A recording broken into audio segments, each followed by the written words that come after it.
भगवान् पिता रात्रि शरदोत्फुल्ल मल्लिका विक्षरन्तु मनश्चक्रे योग मायामुपाश्रितः सच्चिदानंद रूपाय विश्वोत्पत्त्यादि हेतवे तापत्रय विनाशाय श्रीकृष्णाय वयं नमः। आज शरद पूर्णिमा का महोत्सव,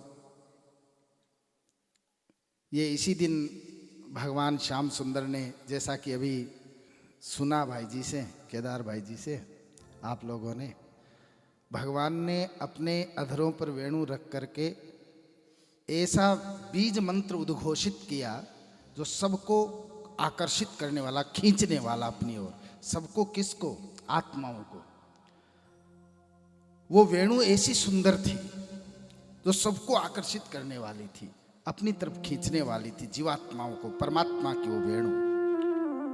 आज भी वो वेणु बजती है। आपने सुनी क्या कभी? आप लोगों ने सुनी तो है लेकिन गौर नहीं किया, ध्यान नहीं दिया। अभी 1 घंटा से जो बज रही थी ये वेणु ही है। हाँ, ये जो शास्त्र वाक्य जो वो बता रहे थे अभी शास्त्री जी, यही वेणु है। वेद शास्त्र पुराण जब उद्घोष करते हैं और उनको सुनकर के जब जीवात्मा परमात्मा की तरफ खींची चली आती है, आप यहाँ मंत्रमुग्ध होकर के सुन रहे थे इनको, ये क्या था? यही वेणु है जो परमात्मा की तरफ जीव को खींच लेती है।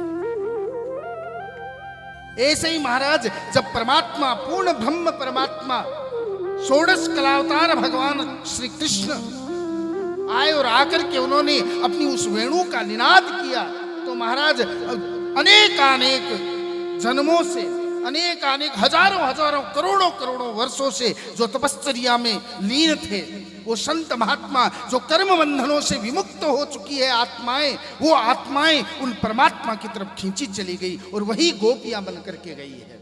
ये गोपियां साधारण नहीं थी, ये वेदों के मंत्र थे। दंडकारण्य वन में श्री राम जब गए, राम जी को, जानकी जी को, लक्ष्मण जी को जब जाते हुए देखा, तो उन हजारों महात्माओं के मन में विचार उठा, आहा, काश जानकी की जगह आज हम होते। तो वो तपस्वी, वो मनीषी, वो महात्मा, भगवान समझ गए उनकी बात को, मन की बात को, और भगवान ने कहा अभी तो नहीं, आप जब मैं कृष्ण अवतार लेकर के आऊं तब आप गोपी बन करके आ जाना। तो महाराज आज वो महात्मा लोग गोपी बन करके आए हैं। वेदों के मंत्र, कर्मकांड के मंत्र आज गोपी बन करके, ज्ञान कांड के मंत्र आज गोपी बन करके आए हैं। भगवान शिव आज गोपी बन करके आए हैं। तो ये रास लीला कोई साधारण लीला नहीं थी। काम विजय प्रज्ञा प्रार्थम सेयम रास लीला, काम देव पर विजय प्राप्त करने की लीला का नाम रास लीला था। यहाँ कोई नारी और पुरुष का कोई मतलब नहीं कि गोपियां नारियां और कृष्ण कोई साधारण पुरुष है, नहीं। आत्मा और परमात्मा का दिव्य मिलन था ये। जैसे एक बिंदु का सिंधु में मिलन होता है, एक बूंद पानी यदि समुद्र में डाल दिया जाए तो क्या वापस खोज सकते हो? नहीं खोज सकते। ये आत्मा क्या है, हम क्या है? एक बिंदु की तरह है और परमात्मा अथाह सागर है। उस अथाह सागर के अंदर हमारा विलीन हो जाना, हमारा मिल जाना, वही रासलीला है। वही रासलीला आज की रात्रि को हुई। भगवान सबको अपनी ओर आकर्षित करने के लिए, खींचने के लिए भगवान अवतरित होकर के आए हैं और बुला रहे हैं उन जीवों को। जैसे भाई जी ने बताया था,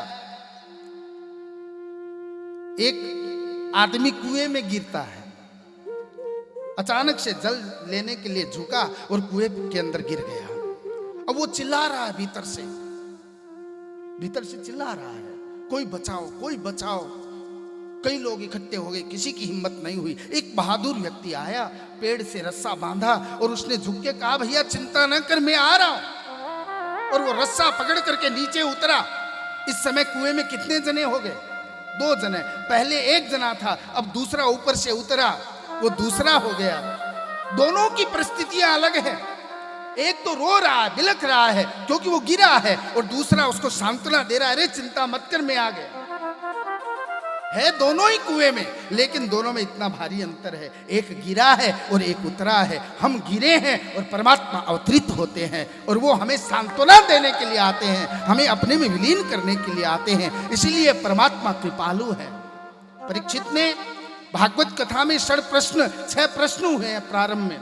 किम श्रेय शास्त्र सारकः स्वअवतार प्रयोजनम, भगवान के अवतार का प्रयोजन क्या है, यही प्रश्न भाई जी ने पहले उठाया था।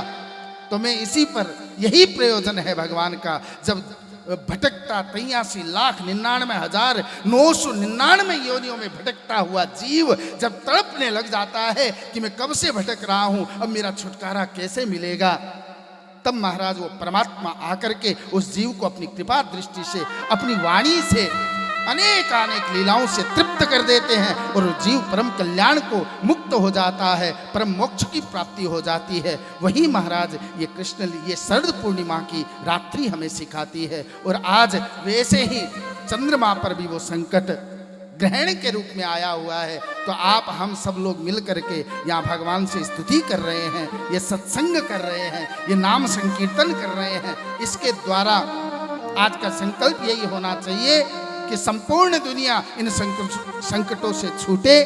भगवान के प्रति ऐसी मन में भावना करते हुए हम अभी यज्ञ की तैयारी हो रही है, यज्ञ करेंगे, और अब समय भी होने वाला, मैं वाणी को विराम दूंगा। सभी को बहुत बहुत आभार। आप रात्रि में जग रहे हैं, भाई जी ने पूरी बात बोल ही दी है, आगे प्रसंग